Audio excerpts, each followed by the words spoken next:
shut up and listen. Shut up and listen to our podcast. That's Good Broncos. I'm Brandon Perna here with Will Keys, who was not just crying. If you're watching on YouTube, maybe it looks like Will was crying, but he wasn't. Maybe he was. Maybe Brandon said something that made me cry. Maybe I taunted Will. This is why I don't like taunting. Maybe I did this right in your face. Gave you that peace sign. Man, we've got some Broncos stuff to talk about. Our last podcast did much better now that football is back. People are excited. We got a little look at Drew Lock. We talked about that. We're going to be looking forward towards Broncos Seahawks. I mean, we're not going to really preview that game, but we can talk about some things we might want to see from the Broncos. I think Russell Wilson might play a little bit. Denver might be adding a free agent, according to Mike Kliss, because they got the money to spend. Patrick Surtain, a little banged up. Of course, we'll jump in on Teddy and Drew.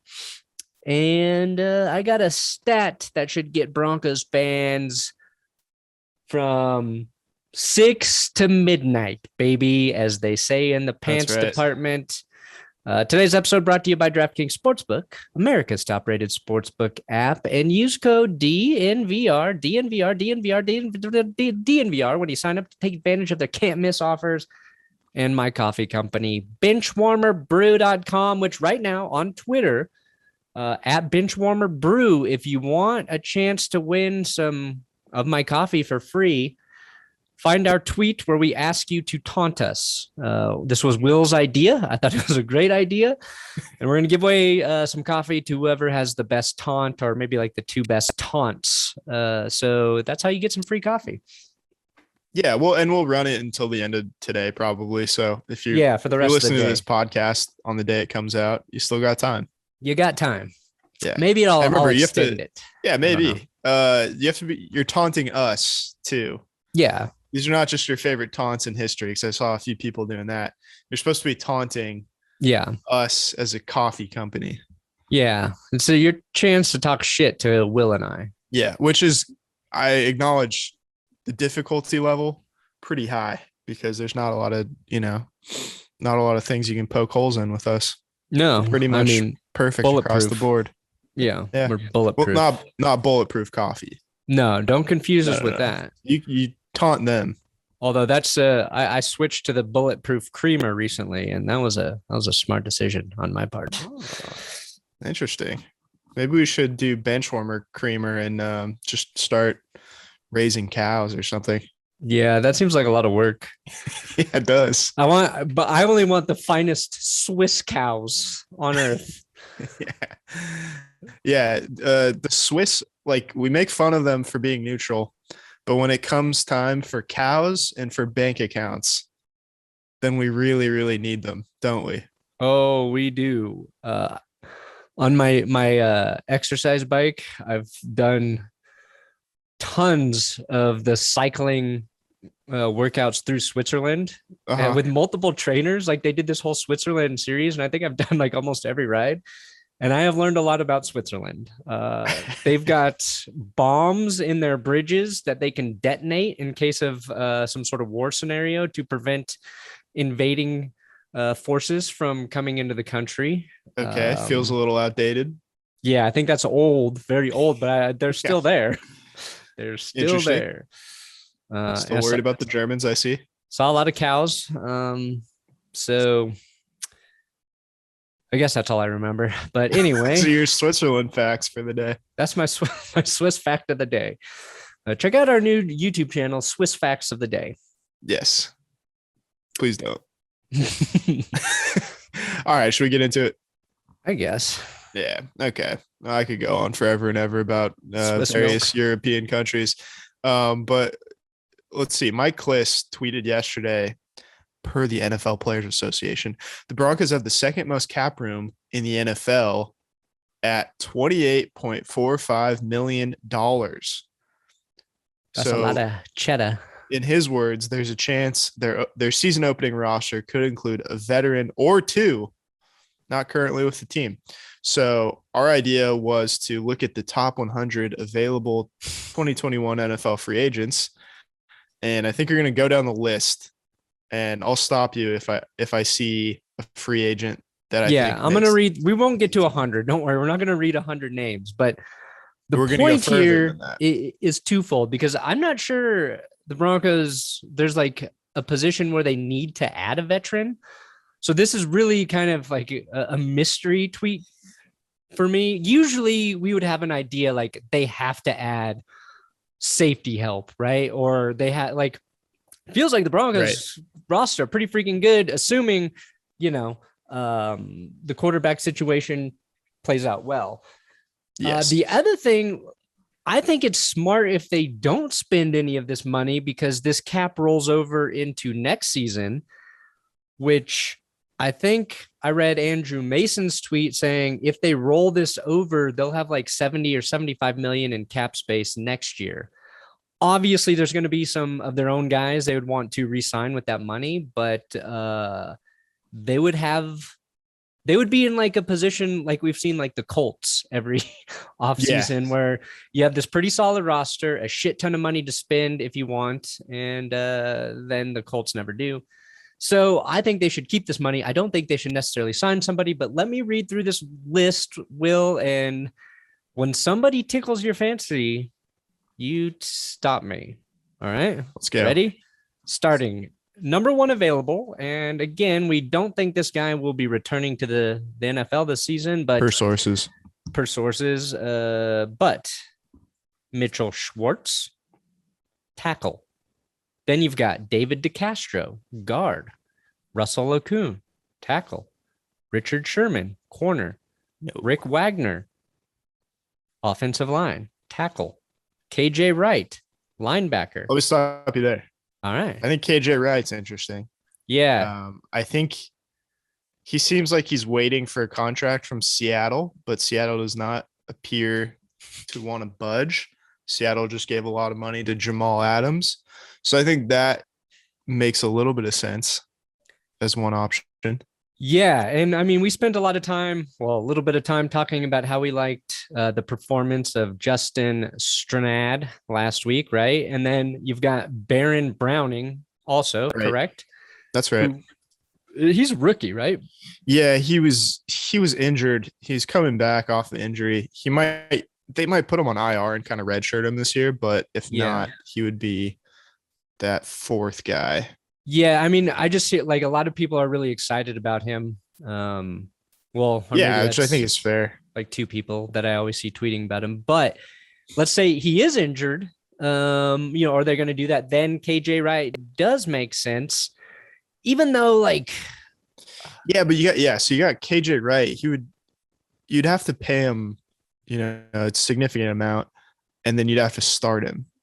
So is he bumping Stranad out of a starting job? Like, I don't know if that's good value in terms of team building. That's want true. That guy on the field. Yeah, I'm not sure it's worth the investment if you believe in Stranad. Wright's also 32, but the thing he does well, that he's always done well, it's hard when you get this age for that position, but it's cover guys. Like, yeah, he's always been, like Seahawks fans, sort of like under the radar, really good coverage player. If you ask them, like they're always high on him. So I think in terms of talent and an area the Broncos maybe could use, that's the 7th quote of best available free agent. That makes some sense, but we'll keep going here. This next one could too. He was 6. KJ Wright was 6. Number 7 is Olivier Vernon, edge rusher. Interesting. Then you've got former Chiefs center Austin Reeder, Quentin Dunbar, corner. Le'Veon we can cross Bell. Off just about every cornerback, I think. Yeah, no corners. We're stacked. Le'Veon Bell. That's okay. Don't think so. Trey Boston, safety.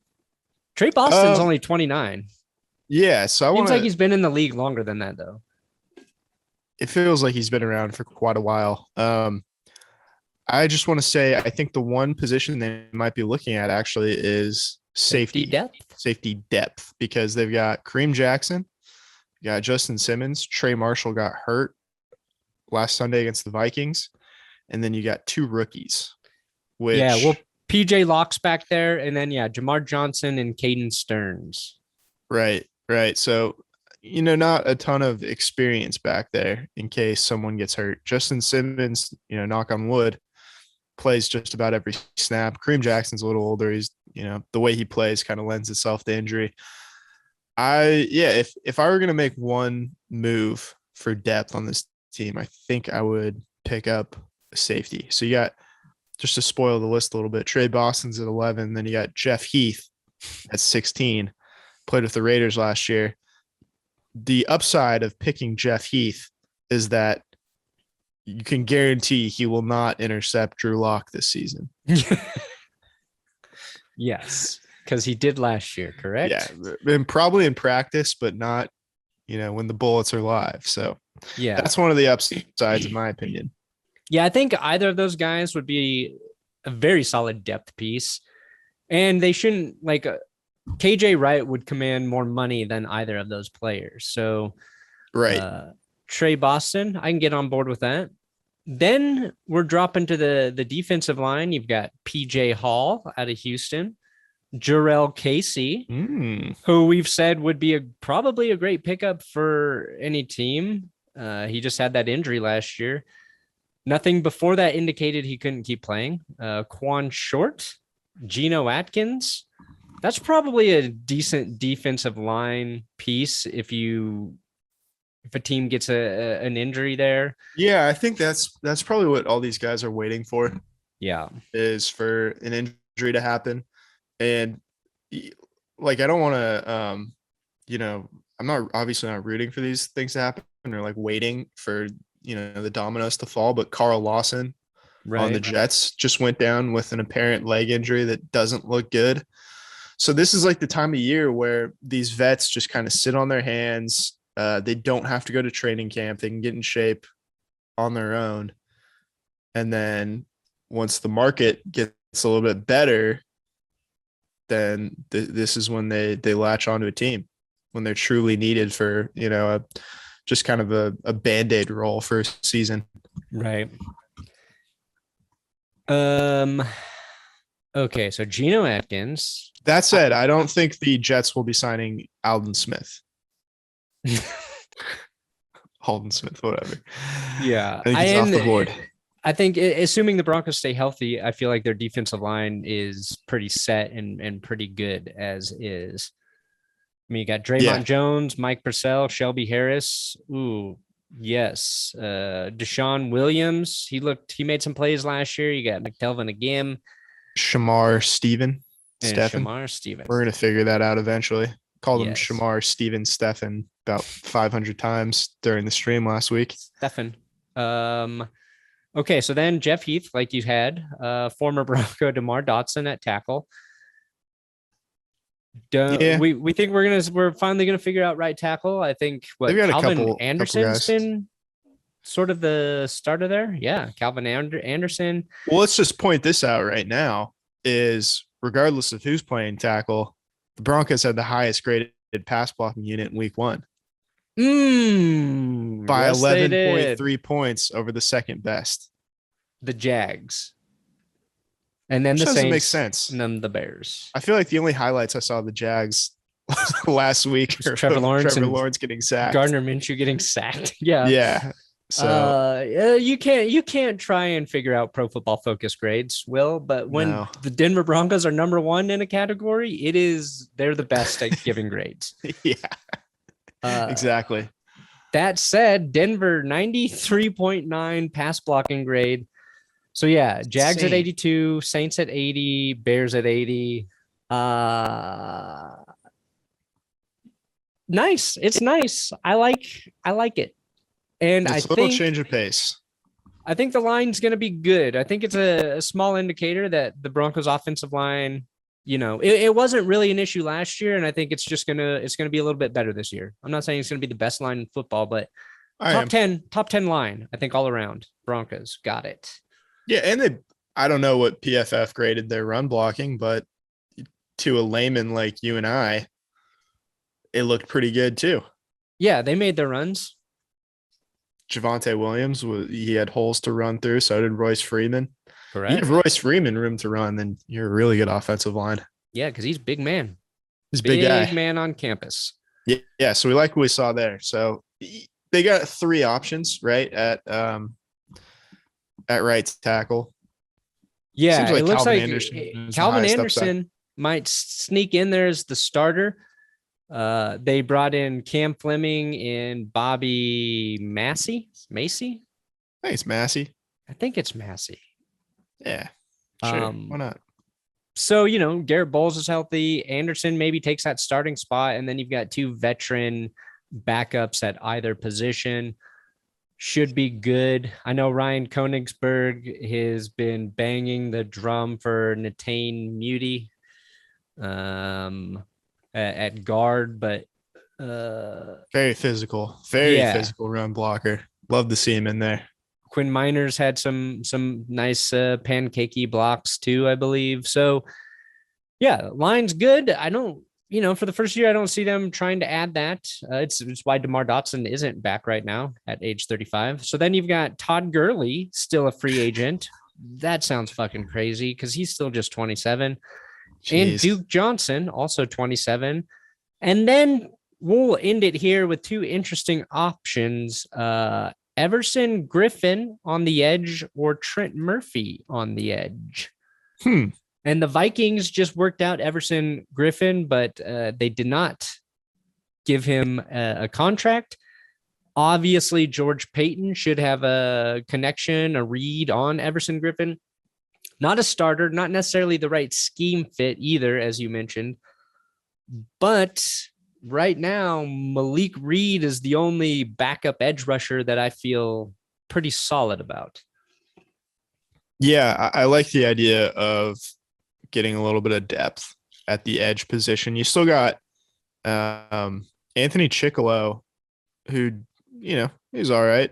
Last year is still a free agent. So you got some cheaper options there. But yeah, Trent Murphy, I think, would make a little bit of sense. Still 30 years old, not ancient. Yeah, and there's guys that I think that the Broncos like Derek Bazooka. Tuska?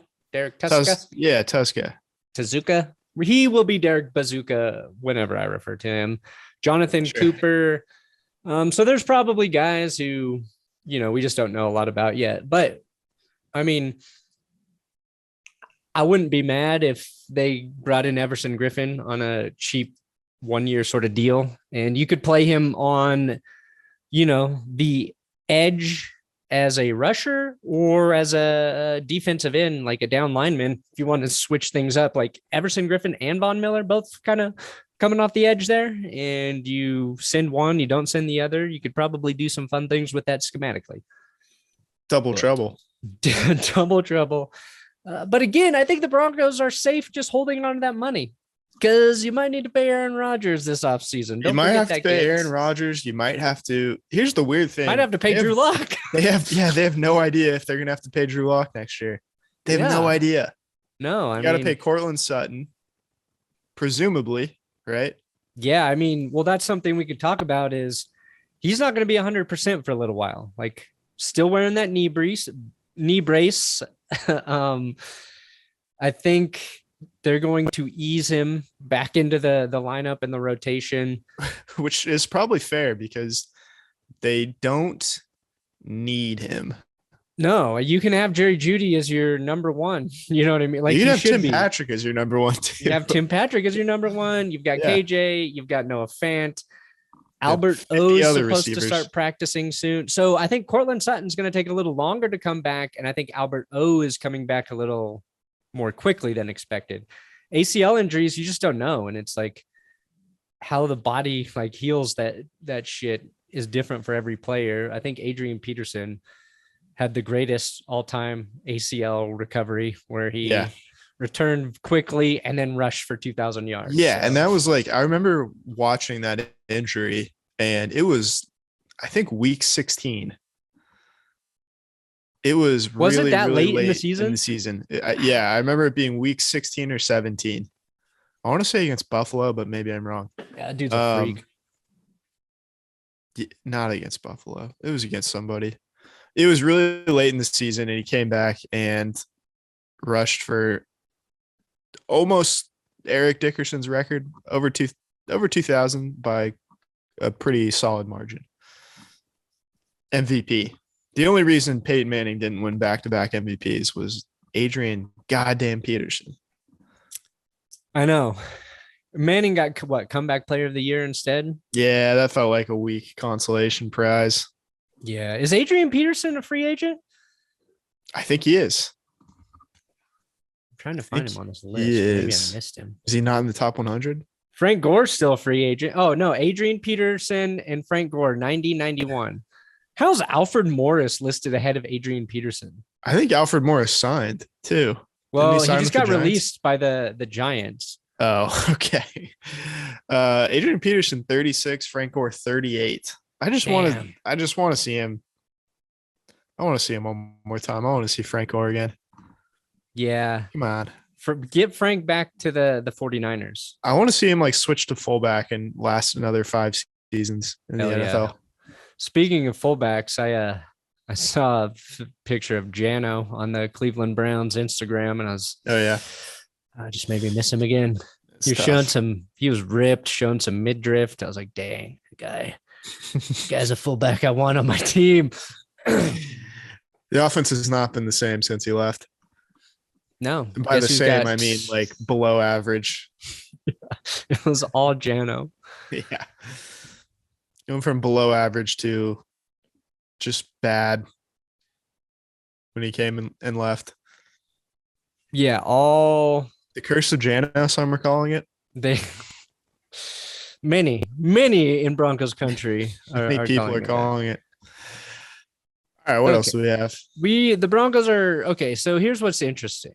All right, the Broncos play Saturday evening against the Seattle Seahawks. Last week, a lot was made about the Vikings sitting 33 guys. That wasn't the most. The Rams sat 38. Then the Vikings with 33. Seattle sat 31 guys. Okay. As did the Giants, Packers 30, Browns 29, and then the Broncos at 26. So Broncos in the top 10 of number of players they sat. So I think Broncos should get a little more credit than maybe we gave them or, anyone gave them because the Vikings sat so many guys. The Seahawks, they sat 31 players, which makes me think they're going to play more guys this week because with the preseason going down to 3 games, I think what head coaches are sort of doing is they're either using the first or second game to get their veterans the big chunk of their reps. And it used to be everybody doing it week 3. And now it's kind of just like a dealer's choice. So you're going to see like the Jags and Chiefs and Bucks sat just a handful of players last week. And I think they're all planning to sit more players this week. So I think the Broncos are going to get more from Seattle. But what's funky is Teddy Bridgewater is supposed to start this weekend. And then Locke will go after him. Locke's taking more reps with the ones in practice. And Vic Fangio said he is damn close to determining who the starter will be. I get like you decide Locke will start preseason week 1, Bridgewater will start preseason week 2. I think after you saw the way Locke performed last week, you start him again this week so he can prove that he 100% is the guy, because I think by the time he comes in, he's going to be going against Seattle's reserves again. And I would much rather see him start this game over Teddy because you kind of already know Teddy's going to be fine. Yeah. Even if you decide you're going to name him the starter because Locke looked bad against Seahawks ones or mostly ones, if that's the way they do go. I couldn't find any clarity on it, but I thought it was like a decision they made that they should have adjusted, but they're just sticking to it. I don't know. What are your thoughts, Will? Yeah, so it's kind of a weird situation given who's getting playing time and how many ones are going to be out there. You feel like the degree of difficulty against the Seahawks first team is going to be higher than what the Vikings got last week. But Yeah. obviously, Drew Lock, when he talks about being really close to making a decision, that is code for Drew Lock. Just don't screw things up too badly, and it's going to be yours. Yeah. We saw Drew Lock blushing like a little schoolgirl when he heard that clip from Vic Fangio. So that's good, because I mean, I think that means Drew Lock doesn't believe like the starting job is his. Yeah, he's getting a little excited that the decision is near. It sounded like when you're in grade school and like you're like, oh, so and so has a crush on you, and you're like, what? That's what it looked like to me. And so yeah, I think he just needs to not turn the ball over, and it's his. I think that's what we're all looking for. I think we want to see 2 turnover-free games in the preseason out of Drew Lock. You don't need an 80-yard touchdown. You do need good decisions. If he plays a little bit more conservative in this game, that's fine. You don't need an 80-yard touchdown, but you'll take it. It'd be pretty cool if you did. Be a lot cooler if you did. McConaughey, I just did it. Dazed and confused. We need a McConaughey on our sideline. You know how McConaughey's on the Texas football sideline? Yeah. We need a version of that. Yeah. Who do you think that should be? I mean, you could do it. That'd be sick. I mean, you see how the Packers welcome Tom Grassi into their organization? Yeah. And talk to the fucking president. Unbelievable. For like the 3rd time, right? Yeah. I helped raise over $12,000 for the Alzheimer's Association.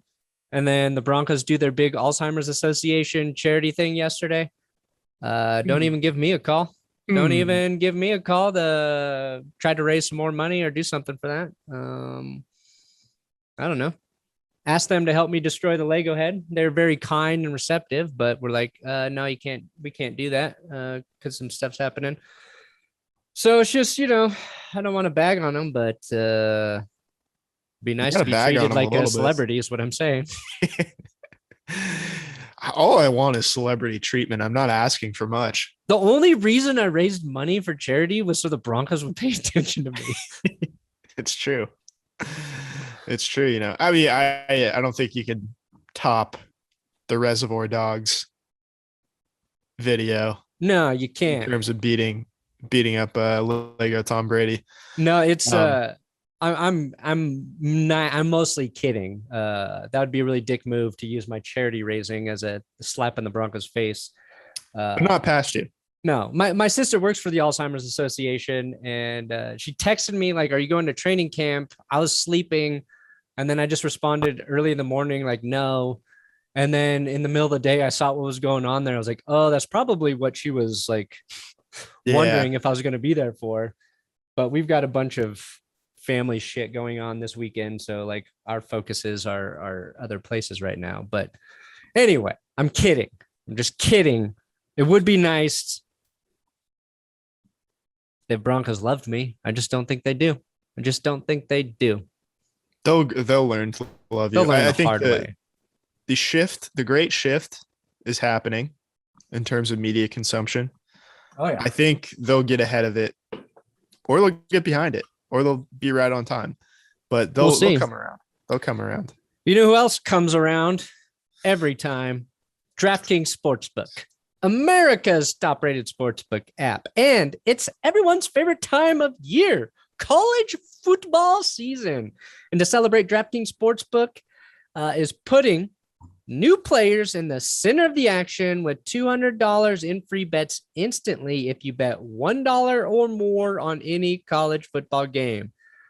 So go ahead, take advantage of this limited time offer right now.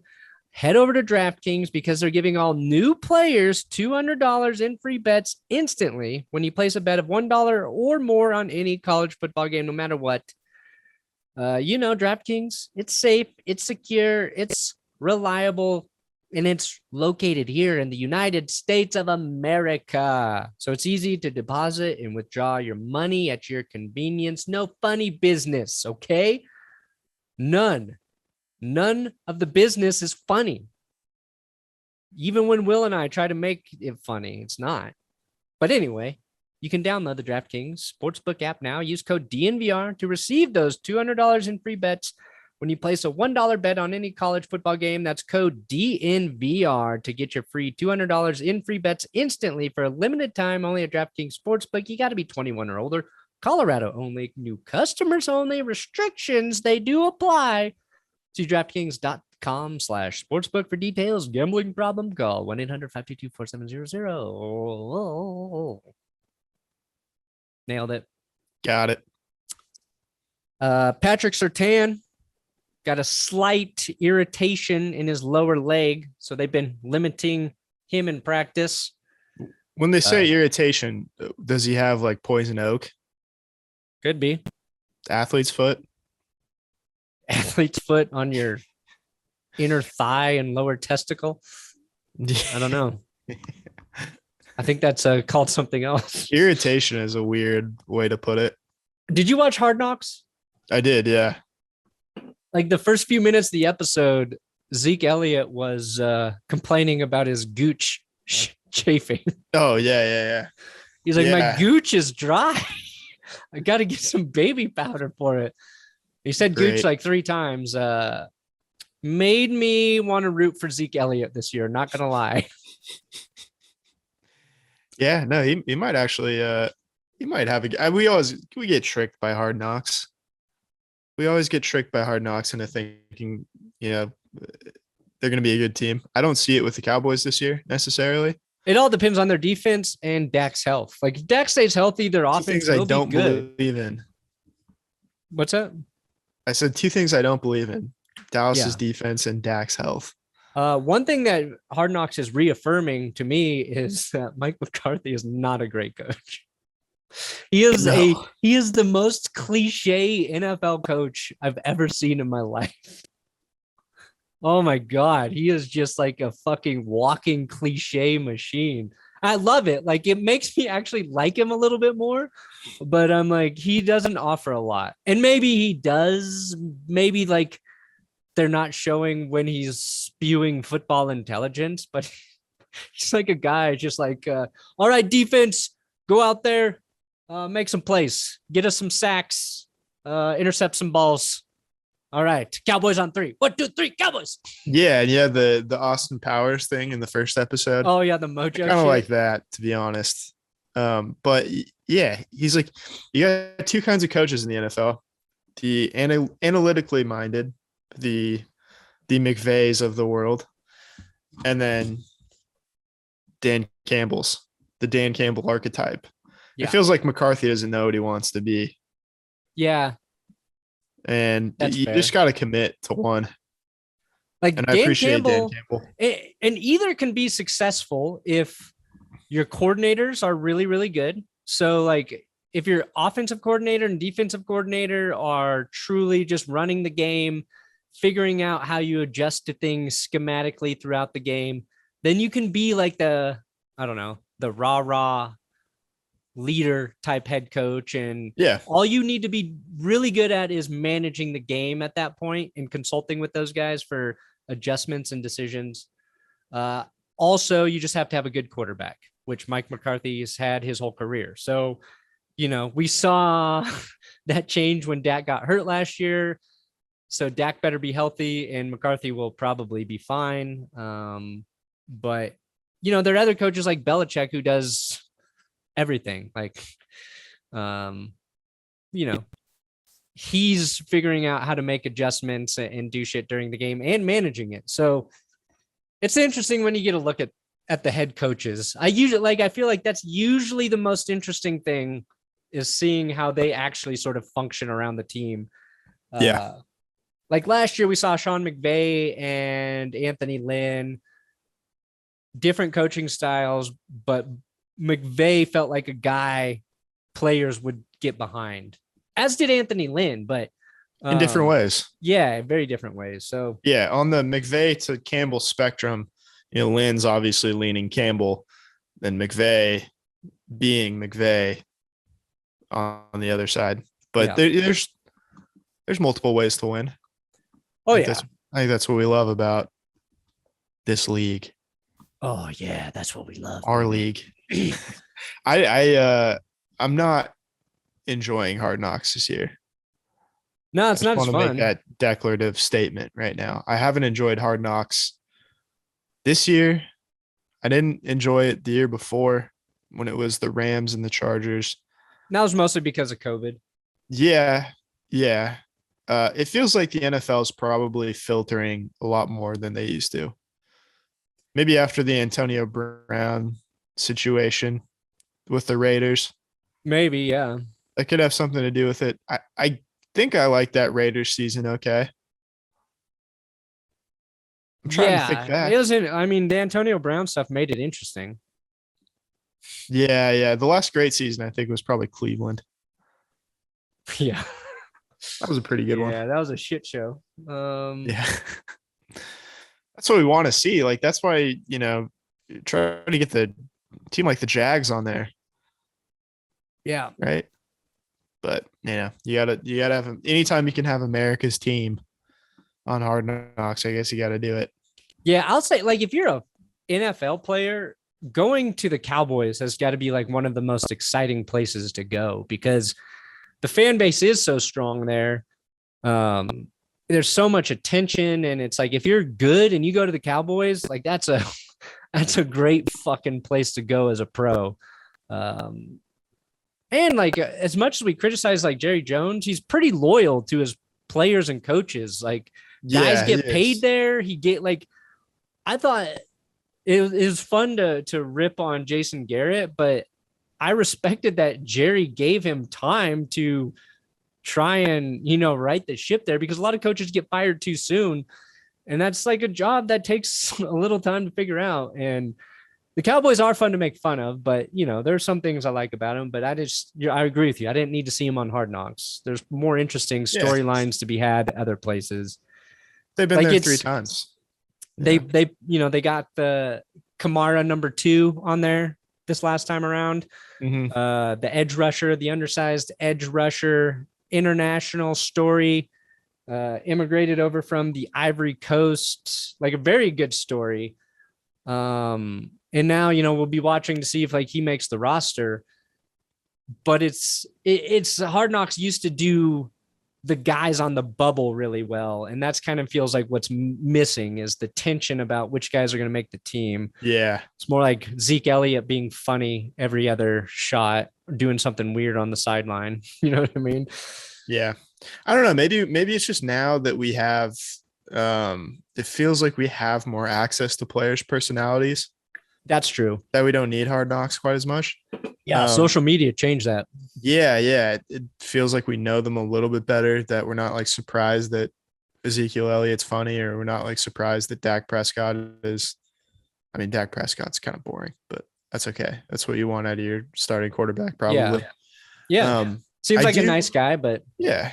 I kind of missed All or Nothing oh in yeah. 2020. I guess I understand why they couldn't do it, but I wanted that. Is that coming back? Narration back in my life.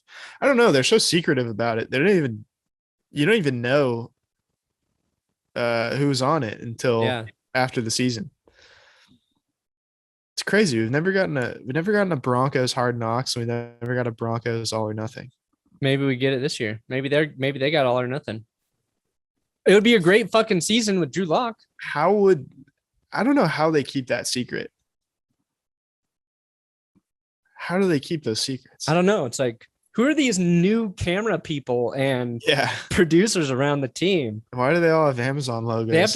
They must have to threaten the media members' lives. Yeah. Like, because I know DMAC would spill that shit for all of us here. Yeah, maybe they just disguise it really, really well. Yeah. All the cameras are hidden and they just look like they're new team employees. Yeah. Something like that. The chef is actually a cinematographer.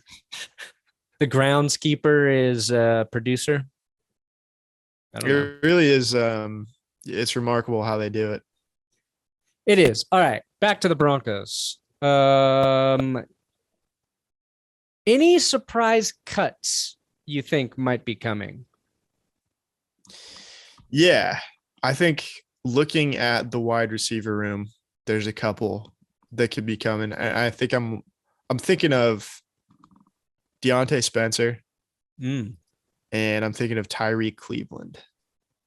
I think one of those two guys is going to get the axe.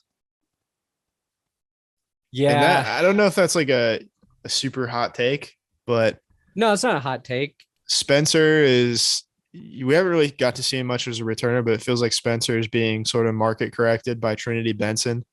And then Tyreek Cleveland, he's a 7th round pick who made some plays a year ago. Yeah. But it doesn't feel like he's good enough to justify getting rid of the potential of some of the other players, some of the younger players. Right. And, there was a ton of talk about Kendall Hinton in training camp, but we didn't see a lot of him against the Vikings. So he's got to make some plays, I feel like, this week in the actual game. We're all is Trinity Benson's he's got to be on the team, right? He's a lock. I mean, you keep him on the practice squad for 2 years. He's having a great training camp, scores 2 touchdowns in his first preseason game. What are you going to do? Put him on the practice squad again? It's the whole reason you develop a guy for that long. Yeah, you got to be ready for it. He's got to be on the roster. I mean, right now, we've said this before, but after I saw the Saints signed Kevin White, yeah, it's like, dude, New Orleans, you need to be calling for. You just gotta wait. Yeah, just wait for who we cut. Wait for the cuts or get a guy right now. Receiver. Right. I think Eric, the tight end, Eric, what's it? Siebert. I think Siebert. Let's call him that. He might be the third guy. Yeah, it seems pretty clear. I kind of forgot that they got rid of Troy Fumagalli. He's on the Patriots now. Not a shocker there. Yeah. With Matt Lacoste, also former Bronco. Yeah, he has there. I think Jeb Putsier is somewhere on that depth chart too. Didn't the Broncos trade Scheffler with the Patriots for Matt Lacoste? And then I think they traded for AJ Derby. Oh yeah, it was Derby. Yeah. Derby. Every white tight end has played for the New England Patriots. Yeah. At some point. Yeah. So I think that's fair. I don't, because Nick Van Et's not there anymore.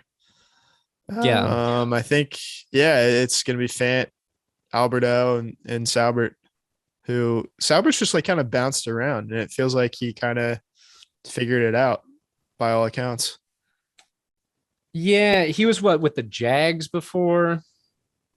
Yeah, he was with a few teams. I'm trying to see. I felt like he made a few plays in the last game, right? Yeah. Yeah, I know. 2 catches, 28 yards. So pretty good. He's 6'5". He's 27 years old. So he's been around, he's drafted by the Falcons in the 5th round in 2017. Okay. So there's something there. I wonder 10 career receptions. And then it's probably because they'll put Alberto on the IR maybe to start the season. And so they'll probably keep Eric Saubert. And then you got Andrew Beck, Austin Fort behind him. Yeah, I guess Beck is he a fullback? He's kind of an H-back type. Yeah, so they use him at both. I don't know if they consider him a tight end necessarily, but I think he'll stick around. And because of the versatility, and I think he's a good special teamer. Yeah, and Austin Fort, I don't know. I don't know if they even expect him to stay healthy. Yeah. I just don't see a ton of surprises in terms of guys they'll have to cut. It's pretty it's pretty set. There's the receiver, there's some battles, tight end could change a little bit depending on if somebody has a great game, but they did sign. They could cut one of the. I was thinking they could cut either Massey or Fleming. Oh right? Yeah, I mean that might make sense. You could cut one of those guys. They could cut Royce Freeman. They They could even cut Mike Boone if they like thought his injury was going to linger or something. You know what I mean? I'm not saying they would after you signed a guy, but they did bring in Adrian Killins Jr. Killins Pretty to play sweet running name. back. Oh man, I hope he's good. I hope he's good because if we can have that guy on the roster, it'll make my job and your job, Will, a little bit easier this season. That's right. He wasn't murdered. He was killings on that. You know, we'll work it out. It's the it's the reason Chris Berman is still around. Yeah, Killins in names the name like that. Of. Yeah, Killins in the name of. That reference is about 20 years too late for Chris Berman, but might be in our wheelhouse. Whoop, whoop, whoop, whoop, whoop. I was listening to some Chris Berman highlights, and I was like, his job was really fucking easy. yeah. And no, I loved Chris Berman. He's great. There's no one who does what he does. Yeah. So he just invented a very stupid job for himself. Yeah. Which is just making sound effects over highlight reels that we've already seen. Like when I saw Jerry Jeudy juke out basically the whole Viking secondary last week, I just heard whoop in my head. So thank you for that, Chris. Yes, Mr. Berman. Mr. Berman. Yeah, so now we watch one more week of Teddy and Drew. Looks like Drew will get the easier competition, so he should lock this job up this weekend. Nice. Gotcha, Chris. Coming after you, Chris. And yeah, I mean, we could go Teddy Bridgewater too. What if he just kind of pulled the fast one and switch it on you? Bridgewater the starter. You've got everything to gain by starting Drew Lock this season. Like, yes, come on. It's easy. It's easy. You got to know. You have to know he needs to, and Lock needs to play a full season. Like you need to, even beyond just being good. Like you want to see this guy stay healthy and make it through the full season. So yeah, that's why I would start him this weekend. But I don't think we called it too. We called it back on the draft stream when Vic Lombardi asked us who we thought was going to start. Yeah, we said Drew Lock even after they traded for Teddy. Yeah, we know what's up. What I was gonna say too is like, now that Locke looked good, I had some people saying like, you better stop shitting on him. I was like, I never shit on Drew Lock. Well, I don't know about that. Yeah, I never shit on him. I mean, 2 points there.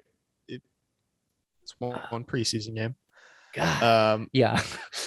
The other point is no one was shitting on him. They're just people that liked Aaron Rodgers. Yeah. I still like Aaron Rodgers. Shitting on him to say that Aaron Rodgers is at this point in time slightly better. I know I can't change. Slightly better. I can't change, how people perceive things, but that always bothers me when people think I'm shitting on a guy that I've never shit on. Criticized his play at times, sure. But we were, even when Locke was bad last year, I felt like we were very fair to Drew Lock. So we're rooting for him. We're just rooting for the Broncos to be fucking good, damn it. That's all we want. Get me into the playoffs, baby, and everything will be all right. Freaking playoff season. Like, the 3 years we've done this together, 6-10, 7-9, and 5-11. Yeah. Something's got to give. Yes. Before we get out of here, let's talk about the joke that you didn't like that you wrote me. Yeah. That was a tough one. This is funny because, all right, we were working on the Jamal Adams. The Jamal Adams thing. And first off, that was awesome because I was like, shit, what's the main story going to be today? And then I looked at the script and Will had already written like a giant Jamal Adams thing. I was like, perfect. And it was all about how the Seahawks weren't going to sign him and it was going to fuck up. And then they fucking signed him that day. So we go back in, we're adjusting things and, Will had already put all the good info in. So I put in the new info, and then Will just went in and decided he needed to add a couple jokes. And joke is a strong one. He made a reference about Jamal Adams not being extended in New York. And then he was like, extended in New York sounds like a 90s sitcom, romance sitcom, or a 90s rom-com starring Tom Hanks and Meg Ryan. Yeah. And then he said, back to Sleepless in Seattle. Like, not like a punchline joke, but just kind of a funny reference. I liked it. I kept it in there. I threw in the Tom Hanks and Meg Ryan photo in the edit. I upload the video. 10 minutes later, Will texts me, oh, that Sleepless in Seattle extended in New York joke was so bad. I saw it. You saw it play out live and you're like, fuck this joke. Yeah. Yeah, I saw it and I was like, Jesus Christ. Oh, I hope I don't get blamed for this. Now you are. But it's fine. It was like me being like, oh, how do I make something funnier? And, if you try to force a joke, it can go really, really badly. Oh, yeah.